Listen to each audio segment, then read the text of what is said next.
Good afternoon. We're getting right into it. Oh, there's a bug on my wall.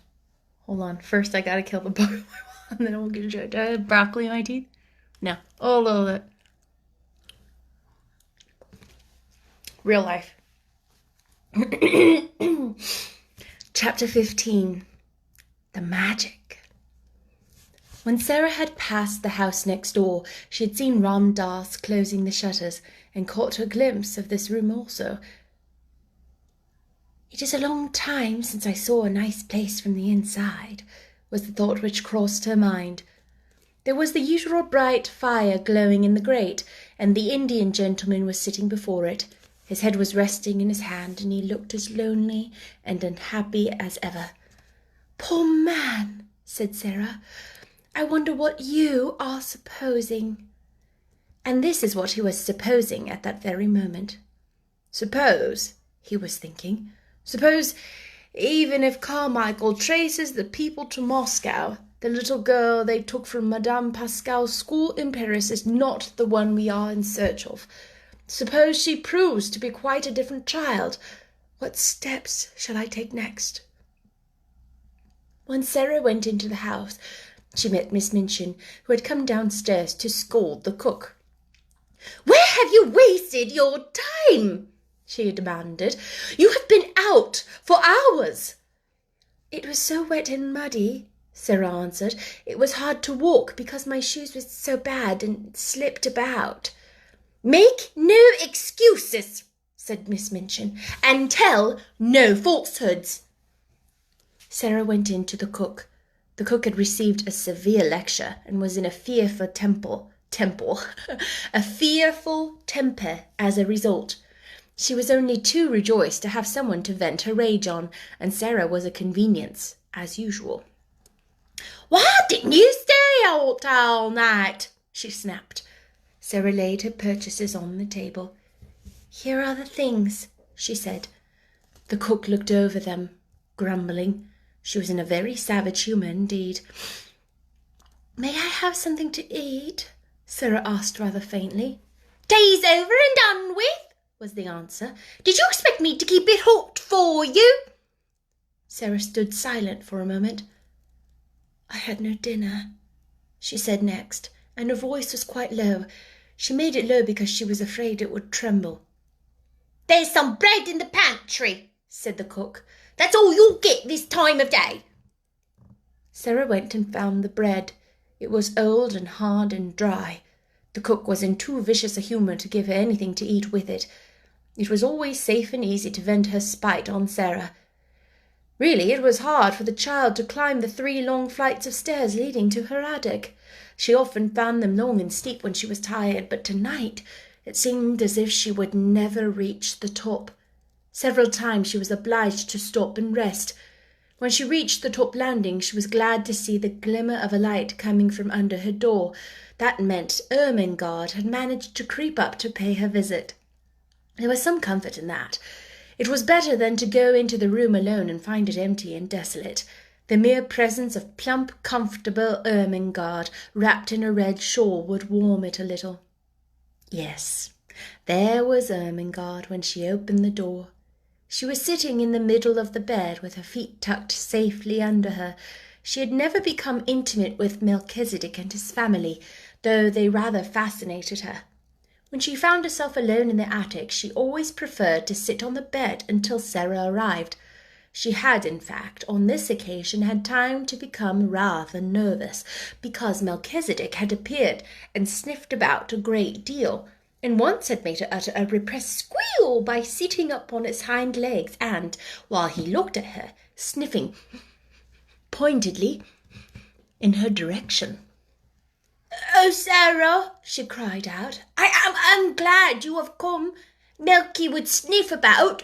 I would try to coax him to go back, but he wouldn't for such a long time. I like him, you know, but it does frighten me when he sniffs right at me. Do you think he would ever jump?" "No," answered Sarah. Ermengarde crawled forward on the bed to look at her. "You do look tired, Sarah," she said. "You are quite pale." "I am tired," said Sarah. dropping onto the lopsided footstool. "Oh, there's Melchizedek, poor thing. He's come to ask for his supper." Melchizedek had come out of his hole as if he had been listening for her footstep. Sarah was quite sure he knew it. He came forward with an affectionate, expectant expression. Sarah put her hand into her pocket and turned it inside out, shaking her head. "I'm very sorry," she said. "I haven't one crumb left. Go home, Melchizedek, and tell your wife there was nothing in my pocket. I'm afraid I forgot, because the cook and Miss Minchin were so cross." Melchizedek seemed to understand. He shuffled resignedly, if not contentedly, back to his home. "I did not expect to see you tonight, Ermengarde," Sarah said. Ermengarde hugged herself in the red shawl. "Miss Amelia has gone out to spend the night with her old aunt," she explained. "No one else ever comes and looks into the beds after we are in bed. I could stay here until morning if I wanted to." She pointed toward the table under the skylight. Sarah had not looked toward it as she came in.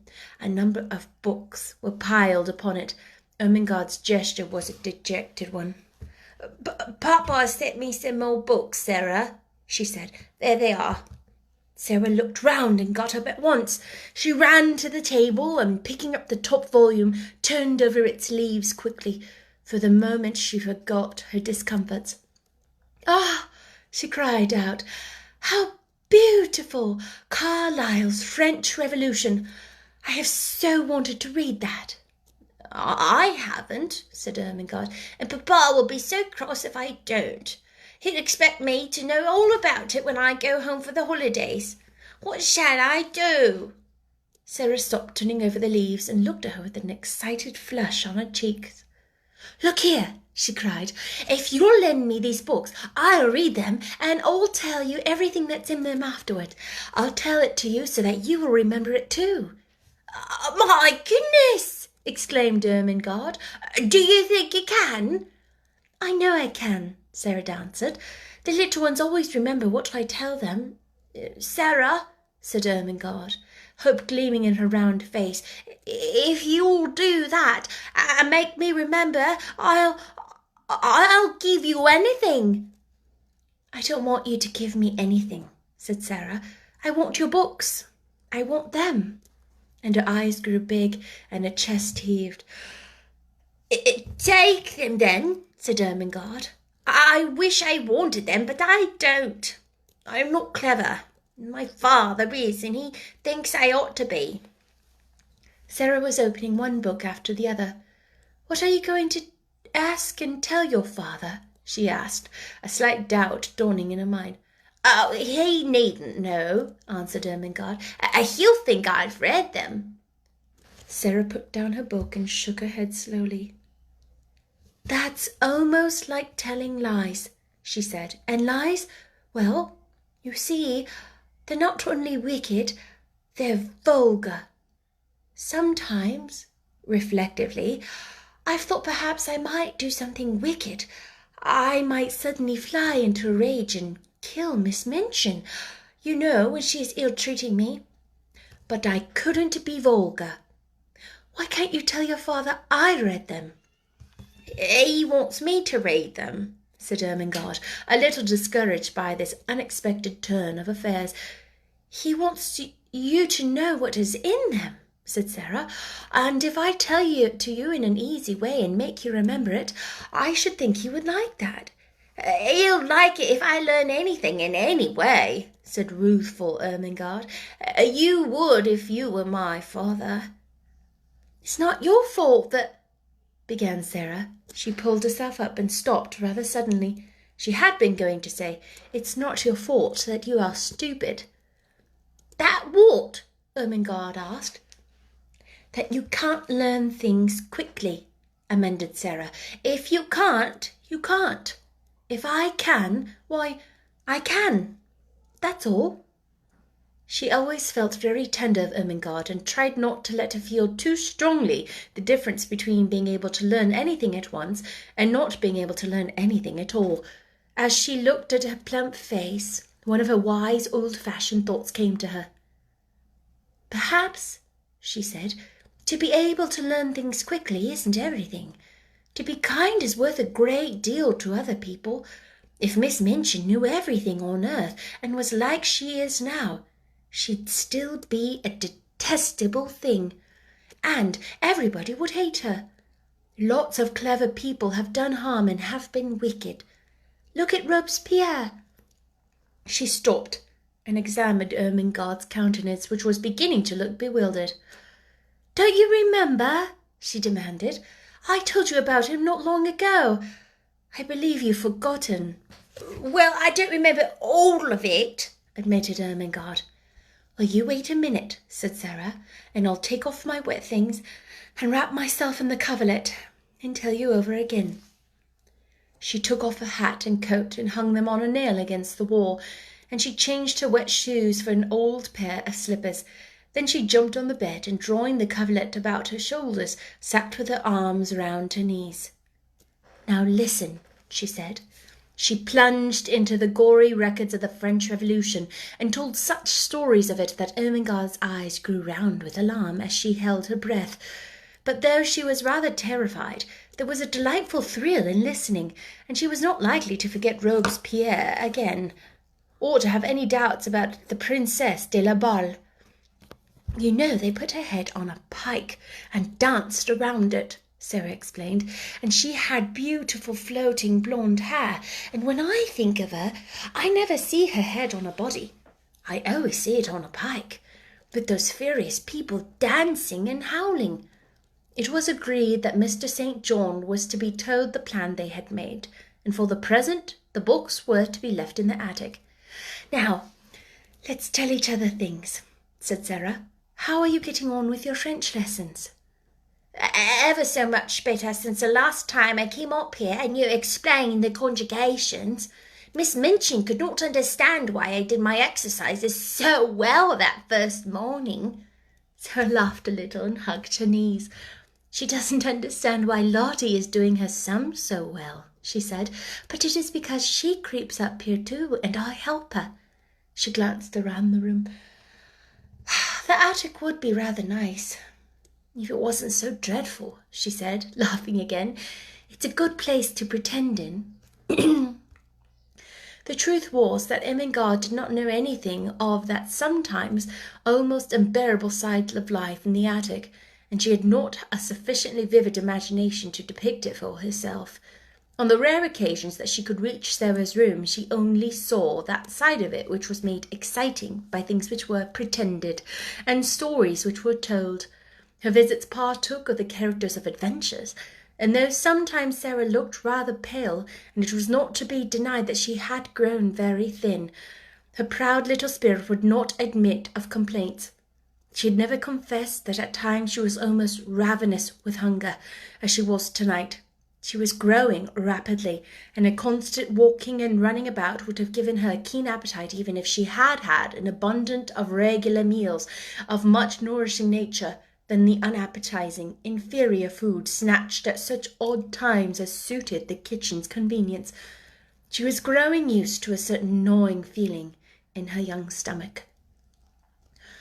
"I suppose soldiers feel like this when they are on long and weary marches," she often said to herself. She liked the sound of the phrase, long and weary.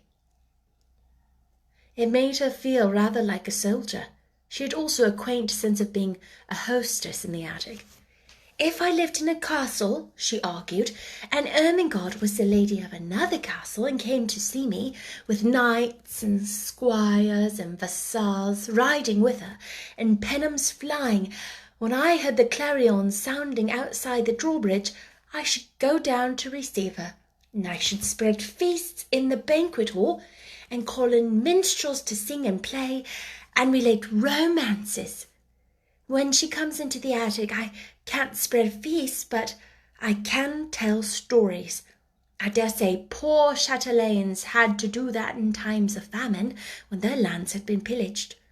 She was a proud, brave little chatelaine, and had dispensed generally the one hospitality she could offer. The dreams she enjoyed, the visions she saw, the imaginings which were her joy and comfort. So as they sat together, Ermengarde did not know that she was faint as well as ravenous, and that while she talked she now and then wondered if her hunger would let her sleep when she was left alone. She felt as if it had never been quite so hungry before. "I wish I was as thin as you, Sarah," Ermengarde said suddenly.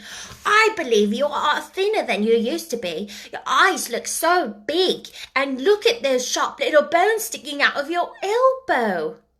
Sarah pulled down her sleeve. "I was always a thin child," she said bravely, "and I always had big green eyes." "I love your queer eyes," said Ermengarde, looking into them with affectionate admiration. "They always look as if they saw such a long way. I love them, and I love them to be green, though they do look black generally." "They are cat's eyes," laughed Sarah, "but I can't see in the dark with them, because I have tried, and I couldn't. I wish I could."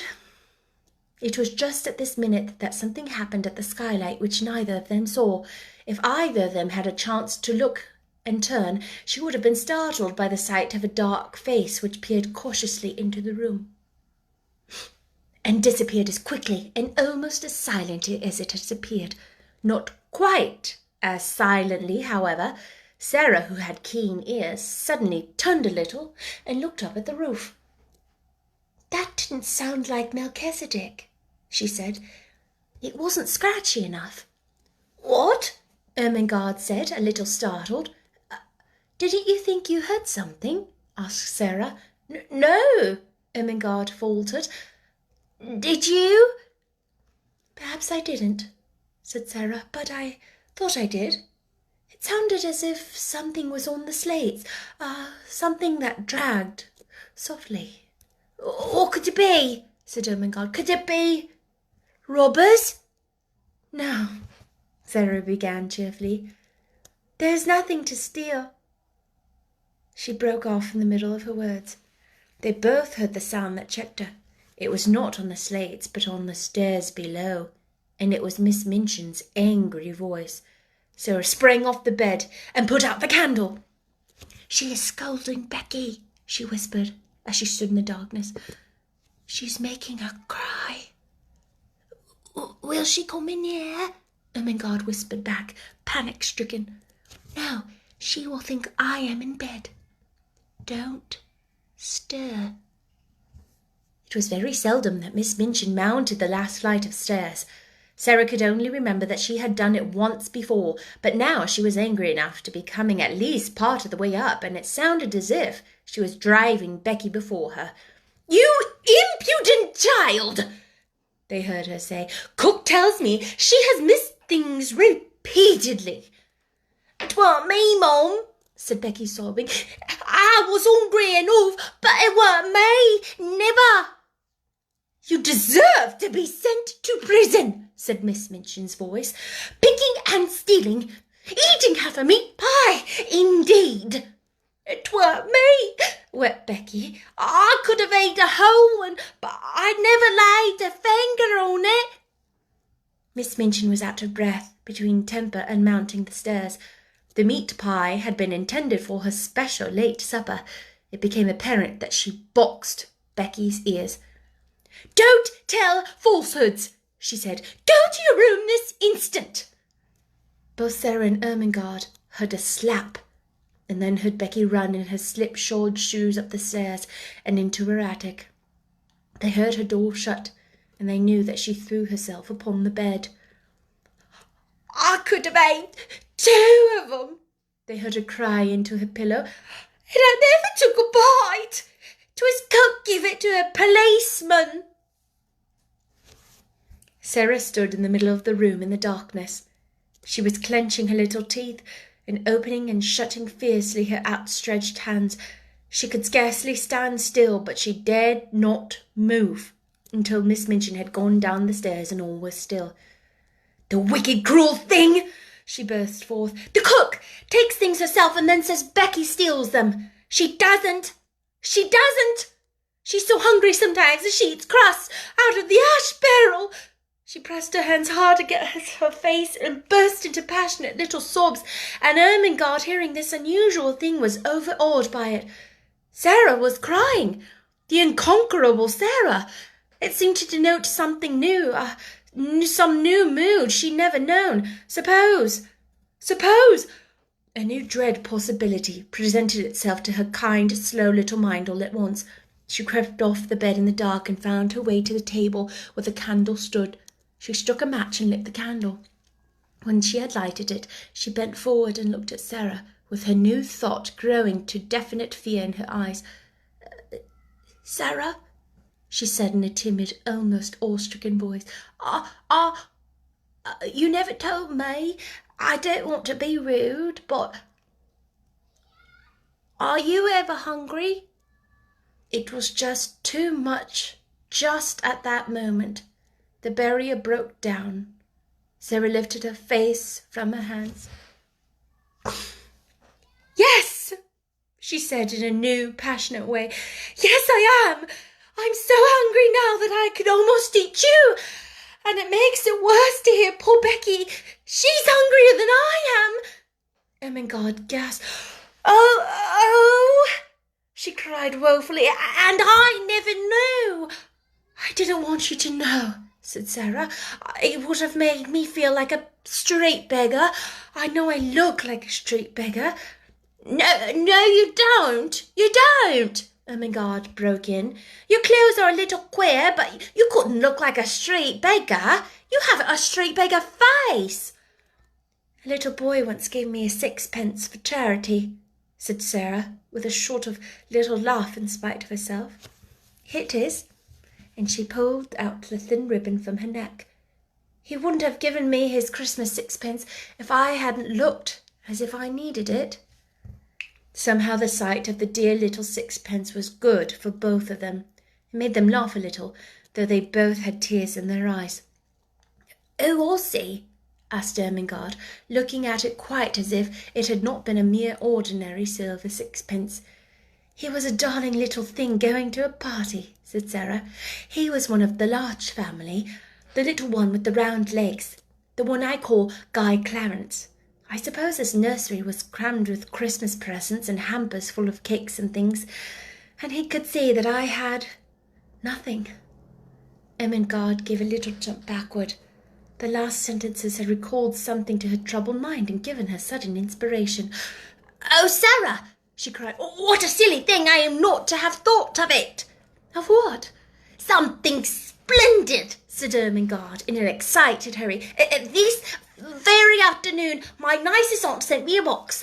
It is full of good things. I never touched it, but I had so much pudding at dinner.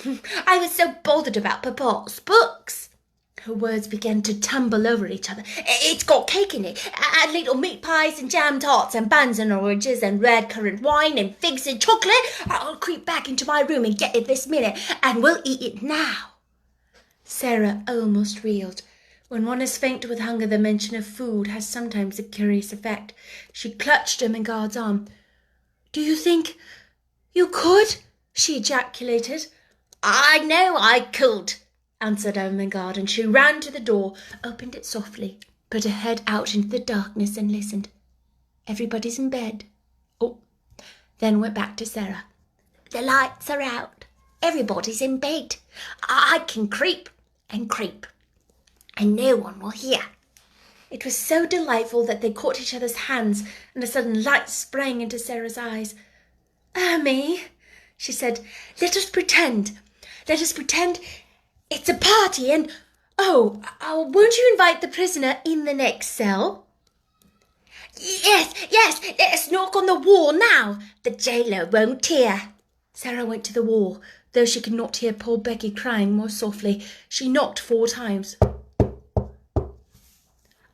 That means come to me through the secret passage under the wall," she explained. "I have something to communicate." 5 quick knocks answered. "She is coming," she said. Almost immediately the door of the attic opened and Becky appeared.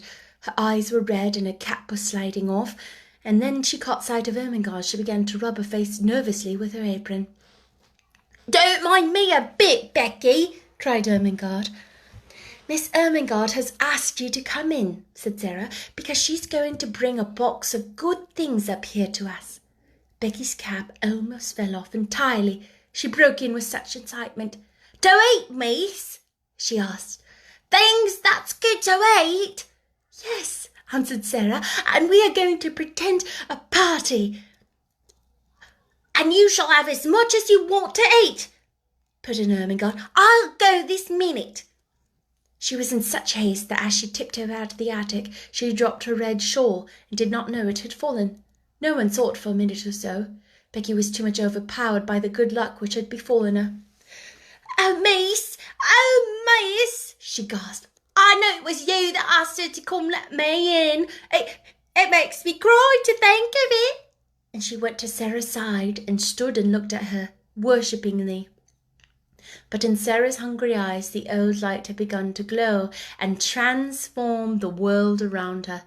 Here in the attic, with the cold night outside, with the afternoon and the sloppy streets barely past, the memory of the awful unfed look in the beggar child's eyes not yet faded, this simple cheerful thing had happened like a thing of magic. She caught her breath. Somehow, something always happens, she cried, just before things get to the very worst. It is as if the magic thing did it. If I could only just remember that always, the worst thing never quite comes. She gave Becky a little cheerful shake. No, you mustn't cry, she said. We must make haste and set the table. Set the table, miss, said Becky, gazing around the room. What will we set it with? Sarah looked round the attic too. There doesn't seem to be much, she answered, half laughing. That moment she saw something and pounced upon it. It was Ermengarde's red shawl which lay upon the floor. Here's the shawl, she cried. I know she won't mind it. It will make such a nice red tablecloth. They pulled the old-fashioned table forward and threw the shawl over it. Red is a wonderfully kind and comfortable colour. It began to make the room look furnished directly. How nice a red rug would look on the floor, exclaimed Sarah. We must pretend there is one. Her eyes swept the bare boards with a swift glance of admiration. The rug was laid down already. How soft and thick it is, she said with a little laugh, which Becky knew the meaning of, and she raised and set her foot down again delicately, as if she felt something underneath it. Yes, miss, answered Becky, watching her with serious rapture. She was always quite serious. What next now? Said Sarah, and she stood still and put her hands over her eyes. Something will come if I think, and wait a little, in a soft, expectant voice. The magic will tell me. One of her favourite fancies was that on the outside, as she called it, thoughts were waiting for people to call them. Becky had her stand and wait many a time before, and knew that in a few seconds she would uncover an enlightened, laughing face. In a moment she did. There! She cried. It has come! I know now. I must look among the things in the old trunk I had when I was a princess. She flew to its corner and kneeled down. It had not been put in the attic for her benefit, but because there was no room for it elsewhere. Nothing had been left in it but rubbish, but she knew she could find something. The magic always arranged that kind of thing in one way or another. In a corner lay a package so insignificant-looking that it had been overlooked, and when she herself had found it she had kept it as a relic. It contained a dozen small white handkerchiefs. She seized them joyfully and ran to the table. She began to arrange them upon the red table cover, patting and coaxing them into shape, with narrow lace edge curling out toward, her magic working its spells for her as she did it. These are the plates, she said. They are golden plates. These are the richly embroidered napkins. Nuns worked them in convents in Spain. Did they, miss? Breathed Becky, her very soul uplifted by the information. You must pretend it, said Sarah. If you pretend it enough, you will see them. Yes, miss, said Becky, and as Sarah returned to the trunk, she devoted herself to the effort of accomplishing an end so much to be desired. Sarah turned suddenly to find her standing by the table, looking very queer indeed. She had shut her eyes and was twisting her face in a strange, convulsive contortions, her hands hanging stiffly clenched at her sides. She looked as if she was trying to lift some enormous weight. "What is the matter, Becky?" Sarah cried. "What are you doing?" Becky opened her eyes with a start. I was pretending, miss," she answered a little sheepishly. "I was trying to say like you do. I almost did," with a hopeful grin, "but it takes a lot of strength." "Perhaps it does if you're not used to it," said Sarah with friendly sympathy. "But you don't know how easy it is when you've done it before. I wouldn't try so hard just at first. It will come to you after a while. I'll just tell you what things there are. Look at these." She held an old summer hat in her hand, which she had fished out of the bottom of the trunk. There was a wreath of flowers on it. She pulled the wreath off. "These are garlands for the feast," she said grandly. "They fill the air with perfume. There's a mug on the washstand, Becky. Oh, and bring the soap dish for a centerpiece." Becky handed them to her reverently. "What are they now, miss?" she inquired. "You'd think they was made of a crockery, but I know they ain't." "This is a carven flagon," said Sarah, arranging tendrils of the wreath around the mug. "And this," bending tenderly over the soap dish, heaping it with roses, "is purest alabaster, encrusted with gems." She touched the things gently, a happy smile hovering about her lips which made her look as if she were a creature in a dream. "My, ain't it lovely?" whispered Becky. "If we just had something for bonbon dishes," Sarah murmured. "There!" darting to the trunk again. "I remember I saw something this minute." It was only a bundle of wool wrapped in red and white tissue paper, but the tissue paper was soon twisted into the form of little dishes and was combined with the remaining flowers to ornament the candlestick which was to light the feast. Only the magic could have made it more than an old table covered with a red shawl and set with rubbish from a long unopened trunk. But Sarah drew back and gazed at it, seeing wonders, and Becky, after staring in delight, spoke with bated breath. "This here," she suggested with a glance round the attic. "Is it the Bastille now, or has it turned into something different?" "Oh, yes, yes," said Sarah, "quite different. It is a banquet hall." "My eye, miss!" ejaculated Becky. "A blanket hall!" And she turned to view the splendours with her, with odd bewilderment. "A banquet hall," said Sarah, "a vast chamber where feasts are given. It has a vaulted roof, and a minstrel's gallery, and a huge chimney filled with blazing oaken logs, and it is brilliant with waxen tapers twinkling on every side." "My eye, Miss Sarah!" gasped Becky again. The door opened. Then Ermengarde came in, rather staggering under the weight of her hamper. She started back with an exclamation of joy. To enter from the chill darkness outside, to find one's self confronted by a totally unanticipated festal board, draped with red, adorned with white napery, and wreathed with flowers, was to feel that the preparations were brilliant indeed. "Oh, Sarah," she cried out, "you are the cleverest girl I ever saw." "Isn't it nice?" said Sarah. "They are things out of my old trunk.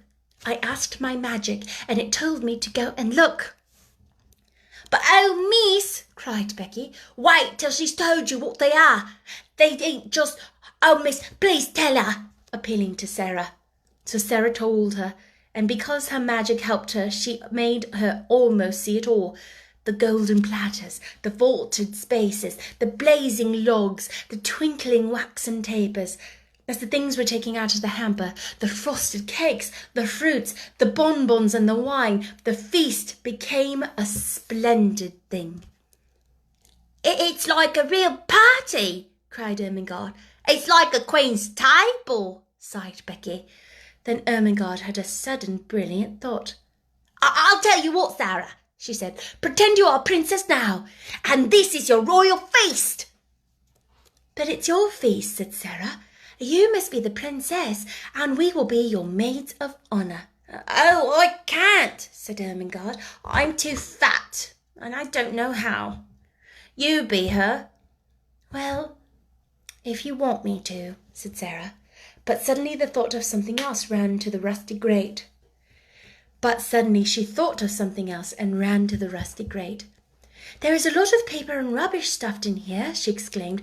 If we light it, there will be a bright blaze for a few minutes, and we shall feel as if it was a real fire. She struck a match and lighted it up with a great spacious glow which illuminated the room. By the time it stops blazing, Sarah said, we shall forget about its not being real. She stood in the dancing glow and smiled. Doesn't it look real? She said. Now we will begin the party. She led the way to the table. She waved her hand graciously to Ermengarde and Becky. She was in the midst of her dream. Advance, fair damsels, she said in a happy dream voice, and be seated at the banquet table.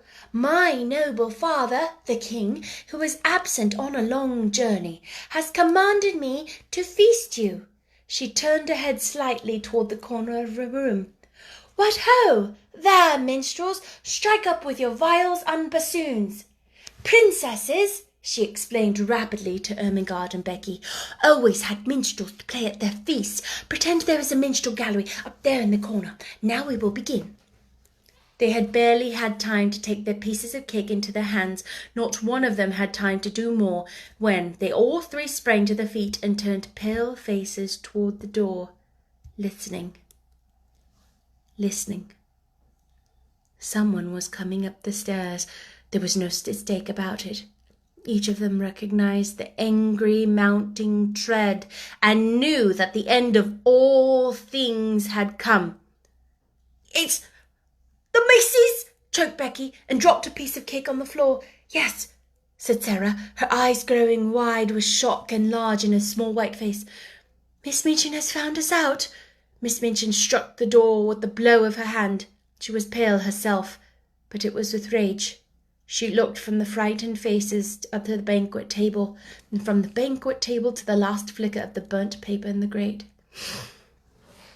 I have been suspecting something of this sort, she exclaimed, but I did not dream of such audacity.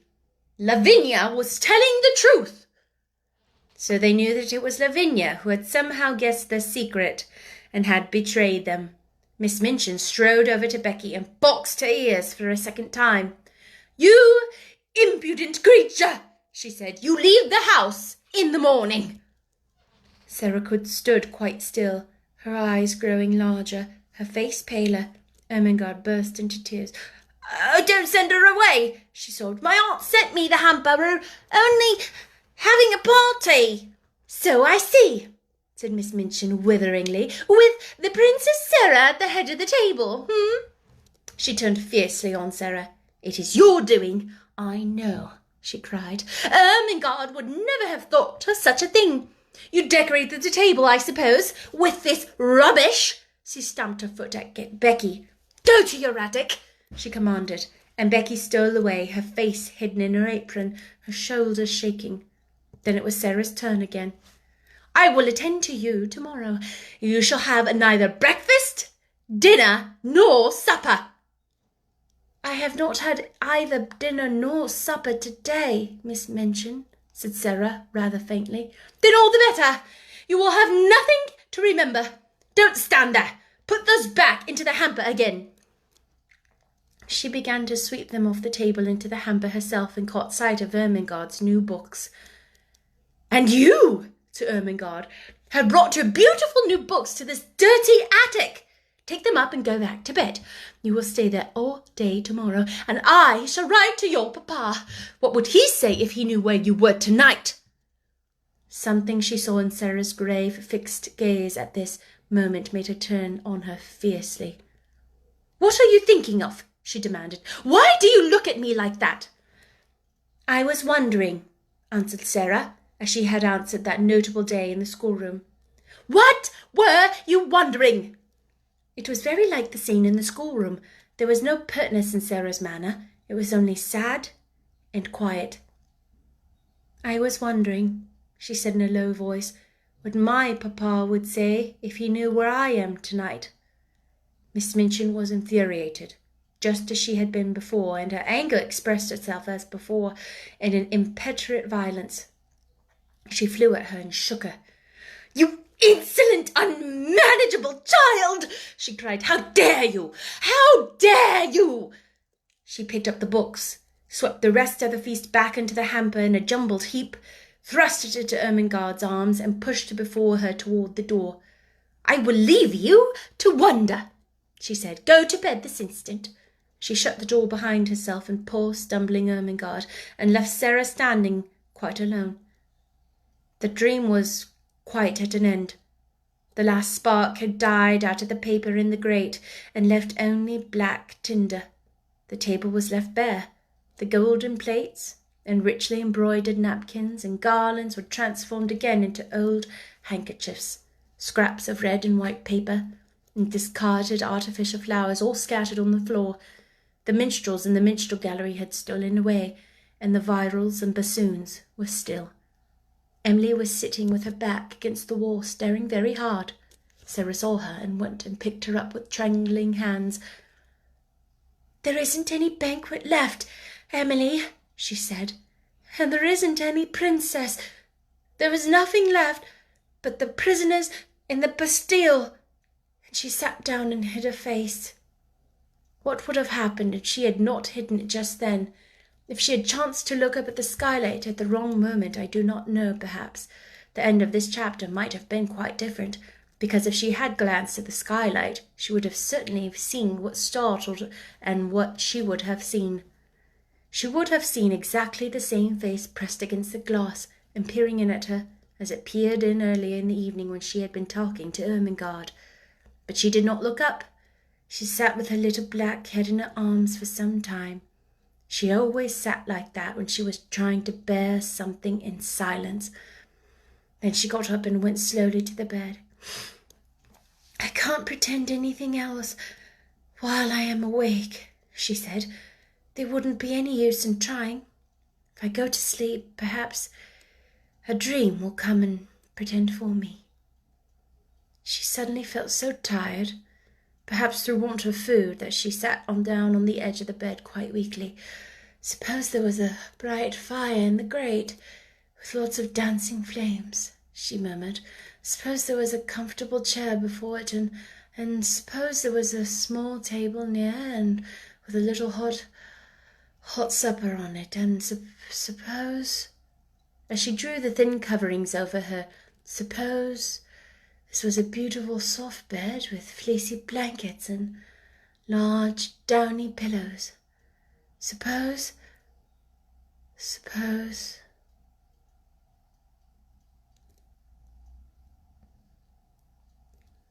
And then her weariness was good to her, and her eyes closed and she fell fast asleep. She did not know how long she slept, but she had been tired enough to sleep deeply and profoundly, too deeply and soundly to be disturbed by anything, even by the squeaks and scampering of Melchizedek's entire family, if all his sons and daughters had chosen to come out of their hole to fight and tumble and play.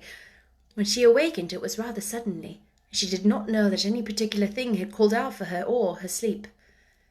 The truth was, however, that it was a sound which had called her back, a real sound. The click of the skylight as it fell in closing after a lithe white figure had slipped through it and crouched down close by upon the slates of the roof, just near enough to see what happened in the attic, but not near enough to be seen. At first she did not open her eyes. She felt too sleepy and, curiously enough, too warm and comfortable. She was so warm and comfortable indeed that she did not believe she was really awake. She was never as warm and cosy as this, except in some lovely vision. "What a nice dream," she murmured. "I feel quite warm. I don't want to wake up." Of course it was a dream. She felt as if warm, delightful bedclothes were heaped upon her. She could actually feel blankets. and when she put out her hand it touched something quite like a satin-covered eider-down quilt.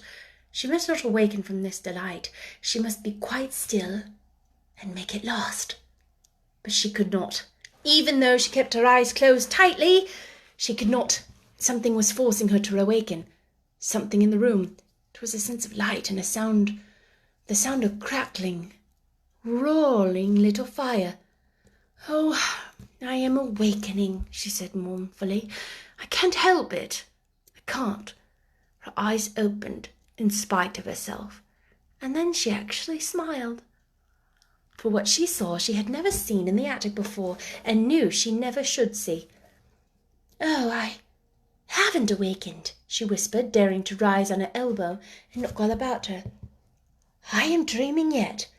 She knew it must be a dream, for if she were awake, such things would not be, could not be. Do you wonder what she felt, sure she had not come back to earth? This is what she saw. In the grate there was a glowing, blazing fire. On the hob there was a little brass kettle hissing and boiling. Spread upon the floor was a thick, warm crimson rug. Before the fire a folding chair unfolded with cushions on it. By the chair a small folding table, unfolded, covered with a white cloth. And upon it spread small covered dishes, a cup, a saucer, a teapot. On the bed were new warm coverings, and a satin-covered down quilt. At the foot a curious wadded silk robe, a pair of quilted slippers, and some books. The room of her dream seemed changed into fairyland, and it was flooded with warm light, for a bright lamp stood at the end of the table covered with a rosy shade. She sat up fast, resting on her elbow, and her breathing came short and fast. "It does not melt away," she panted. "Oh, I never had such a dream before." She scarcely dared disturb her at last. She pushed the bedclothes aside and put her feet on the floor with a rapturous smile. "I am dreaming. I am getting out of bed," she heard her own voice say, and then she stood up in the midst of it all, turning slowly from side to side. "I am dreaming. It stays real. I'm dreaming. It feels real." Her words began to hurry themselves. "If I can only keep on thinking it," she cried. "I don't care. I don't care." She stood panting a moment longer and then cried out again. "Oh, it isn't true," she said. "It can't be true. But oh, how true it seems." The blazing fire drew her to it, and she knelt down and held out her hands close to it. So close that the heat made her start back. "A fire I only dreamed wouldn't be that hot," she cried. She sprang up, touched the table and the dishes, the rug. She went to the bed and touched the blankets. She stood up to the soft wadded dressing gown and suddenly clutched it to her breast and held it to her cheek. "It's warm. It's soft," she almost sobbed. "It's real. It must be." She threw it over her shoulders and put her feet into the slippers. "They are real too. It's all real," she cried. I am not dreaming." She almost staggered to the box and opened the one which lay upon the top. Something was written on the flyleaf, just a few words, and they were these: "To the little girl in the attic. From a friend." When she saw that, wasn't it a strange thing for her to do? She put her face down on the page and burst into tears. "I don't know who it is," she said, "but somebody cares for me a little. I have a friend." She took a candle and stole out of her own room and into Becky's and stood by her bedside. "Becky! Becky!" she whispered as loudly as she dared. "Wake up!" When Becky wakened, she sat upright, staring aghast. Her face, still smudged with traces of tears, beside her stood a little figure in luxurious wadded robe of crimson silk. The face she saw was shining, wonderful thing. The Princess Sarah, as she remembered her, stood at her very bedside, holding a candle in her hand. "Come," she said. "Oh, Becky, come!" Becky was too frightened to speak. She simply got up and followed her, her mouth and eyes open without a word. And when they crossed the threshold, Sarah shut the door gently and drew her into the warm, glowing midst of things which made her brain reel and her hungry senses faint. "It's true! It's true!" she cried. "I've touched them all. They are as real as we are. The magic has come and done it. Becky, while we were asleep, the magic that won't let the worst things ever quite happen. That's the end of chapter 15. That was such a long chapter, but oh my gosh, there was so much that happened. Did you get a little emotional? I got a little emotional. Surprise, surprise. Tomorrow's chapter 16, is called The Visitor. Now, just a reminder, we are on chapter 16. We only have 16, 17, 18, 19. And then the book is over. So, catch up while you can. I can't believe it. We have, let's see, we're on page 278, blows my mind. And there are 300, let's see, the last chapter starts on page 334. So 345. So 378 to 345. So we only have like 60, 70 pages left. Oh my goodness. I hope you enjoyed. See you tomorrow.